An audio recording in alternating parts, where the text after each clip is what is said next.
Assalamualaikum warahmatullahi wabarakatuh. Alhamdulillahi haqqa hamdih wa syukru lillahi haqqa syukrih. Thumma salatu wassalamu ala rasulillah wa ala alihi wa sahbihi wa mawalah. La hawla wa la quwata illa billah. Ikhwan wa akhwati fillah rahimakumullah. Terlihat di belakang saya begitu luar biasanya Allah menganugerahkan. Begitu keindahan ini tidak telah terhitung sebagai sebuah kenikmatan, terlebih lagi di bulan suci Ramadan yang tengah kita ikhtiarkan untuk mengharapkan keridhaan dari Allah Subhanahu wa taala. Ramadan, saya ingat sekali dulu orang tua dan guru-guru menyampaikan, dari sekian ratus juta bahkan miliar manusia yang khusyuk saja menunaikan ibadah bulan suci Ramadan, di luar yang tidak melakukan atau tidak mematuhi perintah Allah tentunya, hanya ada dua jenis saja, yang dua tipikal manusia saja yang keluar dari Ramadan. Kemudian beliau begitu apik dan luar biasanya mengilustrasikannya itu dengan manusia itu keluar dari bulan suci Ramadan bisa jadi seperti ular dan bisa jadi seperti ulat. Saya bingung pada saat itu. Ini apa maksud dari orang tua? Ternyata beliau bercerita begini. Ular, sedari dia keluar dari cangkang telurnya, maka ular kecil sekalipun itu sudah sama berbahayanya dengan ular yang besar atau dewasa atau induknya. Kita ambil salah satu atau dua contoh, ular kobra dan ular sanca saja. Ular kobra ketika hari pertama dia keluar dari cangkangnya, maka dia memiliki bisa yang sama berbahayanya dengan bisa ular dewasa.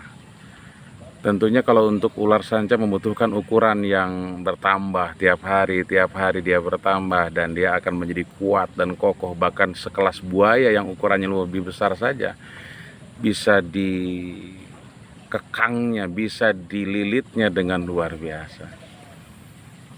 Kalau kita bicara ular dan ulat, tentu ular memiliki kedudukan yang paling tinggi di antara hewan melata lainnya.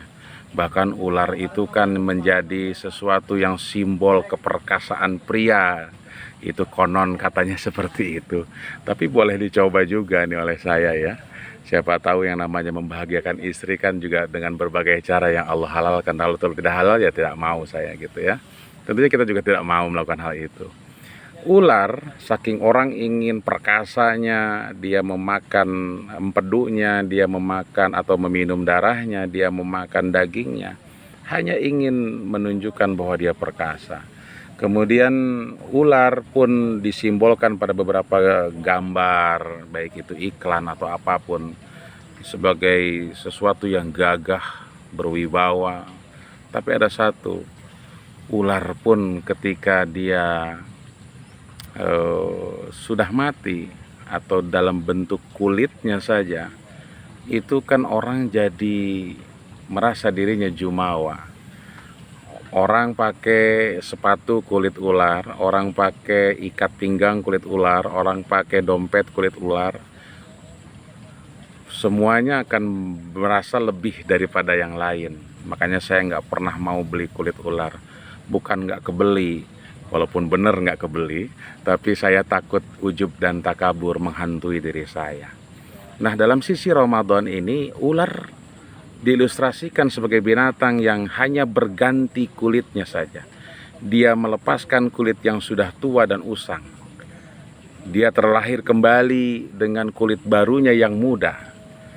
Tapi ingat, setelah dia berganti kulit, dia kembali kepada sikapnya, dia kembali kepada sifatnya yang semula, yaitu tetap dengan kesombongannya, tetap dengan qadarullahnya yang sebagai hewan melata paling atas kedudukannya. Bahkan tidak sedikit manusia yang konon katanya ular hanya menyerang orang yang menyerang, membahayakan dirinya, tapi sayangnya ular tidak memiliki otak dan pikiran, sehingga dia menyerang siapapun yang ada dekat dengan dirinya.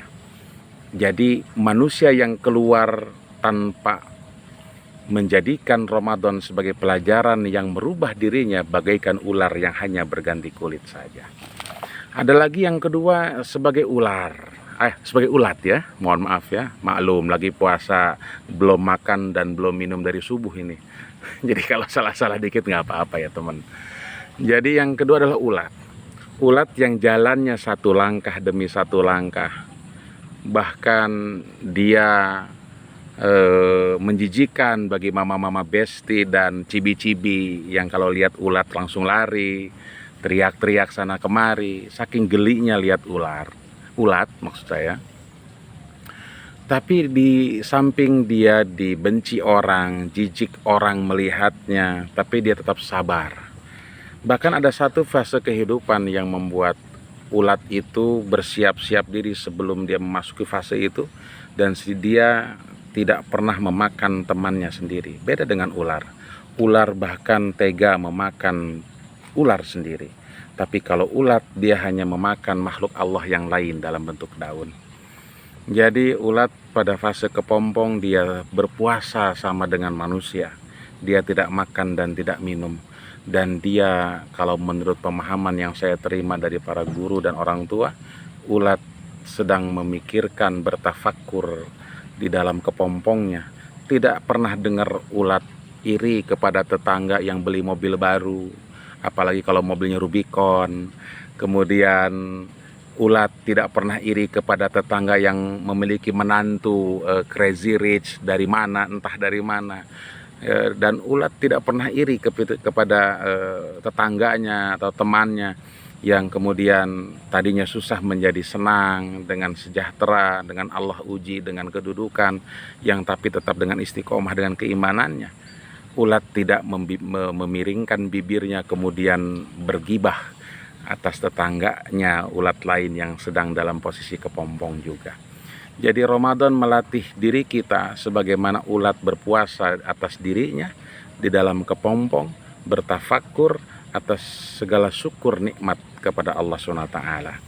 Tapi ingat, setelah keluar dari kepompong, kita ambil contoh saja ya, ketika keluar dari kepompong, yang tadinya mama besti, cibi-cibi, lari menjerit-jerit melihat ulat, jijik, geli melihat ulat yang kemudian Allah anugerahkan sayap yang penuh dengan keindahan, mempesona pandangan, menenteramkan jiwa, melihat pola-polanya, corak-coraknya Allah anugerahkan luar biasa. Maka semua noni-noni Belanda, semua iteng-iteng sampai ke Bandung mengambil jaring untuk menangkap kupu-kupu itu. Ulat yang tadinya menjijikan kemudian berubah menjadi kupu-kupu yang indah. Itulah contoh bagi orang yang menjadikan Ramadan ini sebagai sebuah media, sebagai sebuah momen untuk bertransformasi dari yang tidak baik menjadi baik, dari yang sudah baik menjadi yang lebih baik. Ada satu yang diincarnya, yaitu ketakwaan kepada Allah Subhanahu wa Ta'ala. Tentunya dengan ketakwaan diharapkan kasih sayang yang Allah anugerahkan di dunia dan di akhirat. Ikhwan wa akhwati fillah, dalam waktu yang sesingkat ini saya ingin menutup dengan pertanyaan. Mau seperti apakah kita? Apakah kita mau seperti ular yang hanya berganti kulit saja keluar dari Ramadan? Atau kita akan menjadi seperti ulat yang biarkan orang lain menganggap kita rendah, tapi kita semata-mata mengharap ridho Allah dan berubah menjadi kupu-kupu yang indah luar biasa di dalam pandangan Allah Subhanahu wa Ta'ala. Segala kebenaran datang dari Allah dan segala kekurangan datang dari diri sendiri. Astagfirullahaladzim wal afu minkum. Assalamualaikum warahmatullahi wabarakatuh.